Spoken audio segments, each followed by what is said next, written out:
લક્ષ્મી, તમે ઠીક છો ને?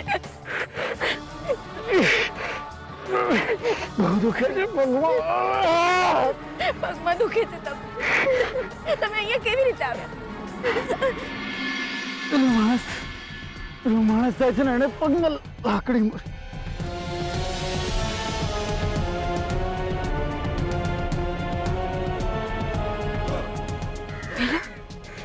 પેલો માણસ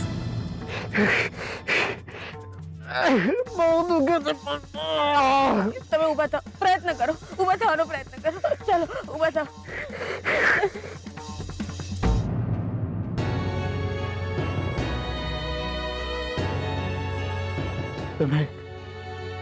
તમે ઘર છોડીને જઈ રહ્યા છો?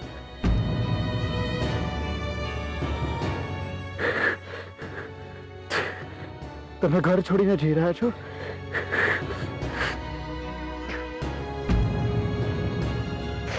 ઠીક છે, જાઓ જાઓ તમે.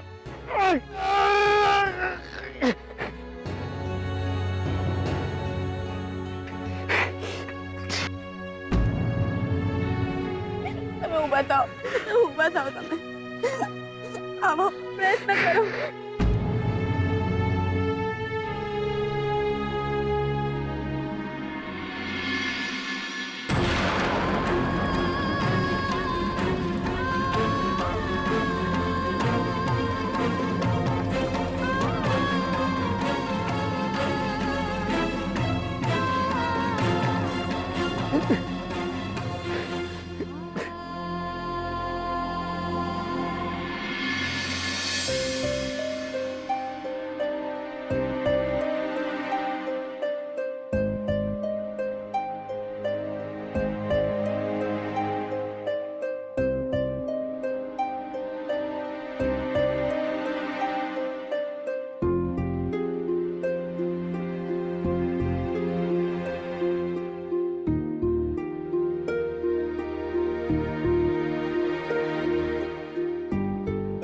ભાભી, એટલે બેહી જાઓ. એટલે બેહો બેહો.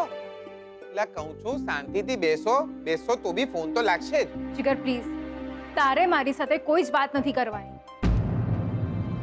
ગાય મરી ગઈ હતી ને અમને કહે છે કે બા મરી ગઈ. એટલે મેલો ને યાર. એટલે તમે બી શું અત્યારે ગાય યાદ કરો છો? જો ભાભી, એટલું તો માનો છો ને કે હું તમારો એકનો એક દિયર છું. હું નેનો હતો ને ત્યારે મેહોણા ગામમાં બી બધા મને કહેતા, ઓ ગોમના દિયોર, ઓ ગોમના દિયોર. ત્યારથી એક વસ્તુની ખાતરી થઈ જઈ હતી આપણને કે મોટો થઈને વહુ મળે ને મળે, ભાભી જરૂર મળશે. અને જો તમે મળી ગયા.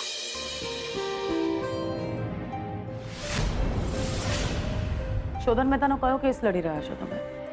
આવો બેસો. No thanks. શું નામ છે તમારું? મારું નામ જાણવાથી મારો સવાલ નહીં બદલાઈ જાય. ઓ, વકીલ છો તમે? પૈસાદાર છો. શોધન મહેતા એનો કેસ લડવાની જેટલી ફી તમને આપે છે ને, એના 10 ગણા રૂપિયા આપીશું તમને. મારે ખાલી એટલું જાણવું છે કે શોધન મહેતાનો કયો કેસ ચાલી રહ્યો છે? કાલે તમે એની સાથે કોર્ટમાં હતા ને?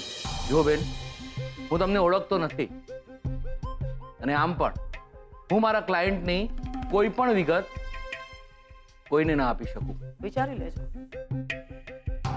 શોધન મહેતાનો કેસ લડવાની જેટલી ફીસ મળે છે ને, એના 10 ગણા રૂપિયા બહુ મોટી રકમ છે. તો પણ ના. ઓકે, તમે નહીં કહો તો પણ મારે જે જાણવું છે તો હું જાણી જ લઈશ. કોર્ટમાં જઈશ, જજને મળીશ. શું છે કે હું થોડી જિદ્દી છું. કોઈ એક વાત અહીં બેસી જાય ને તો બહુ જલ્દીથી એને પડતી નથી મૂકતી. અને જે મારી વાત માને નહીં ને અને હું ભૂલતી નથી. ધમકી આપો છો? તમને શું લાગે શાયરી સંભળાવું છું હું. ખબરની મદદના બદલામાં હજુ કયા વચન માંગી લો.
તો લક્ષ્મી અને જીગરના સિવિલ મેરેજના પેપર છે.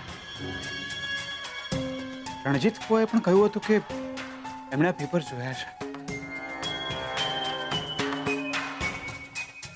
અહીંયા કેવી રીતના એ પાડી નાખ્યા છે.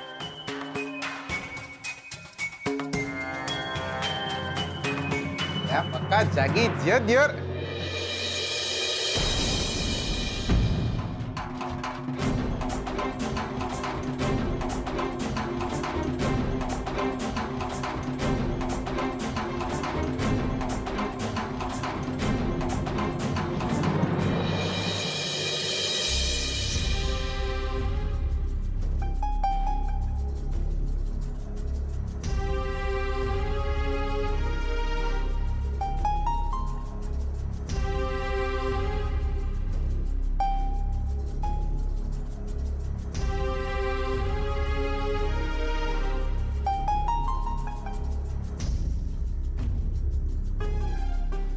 લક્ષ્મી, જોયું તમે?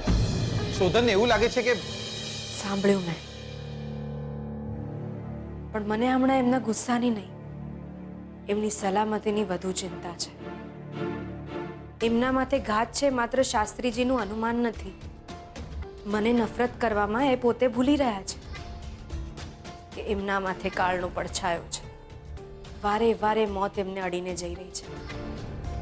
અમારા ગામે માતાજીના મંદિરે ભંડારો હતો, ત્યાં પણ એમનો જીવ બચ્યો હતો.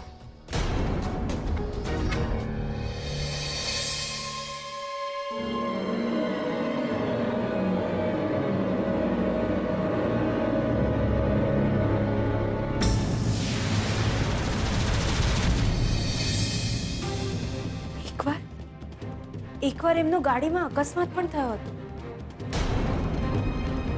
ત્યારે પણ એમના માથે જીવનું જોખમ હતું.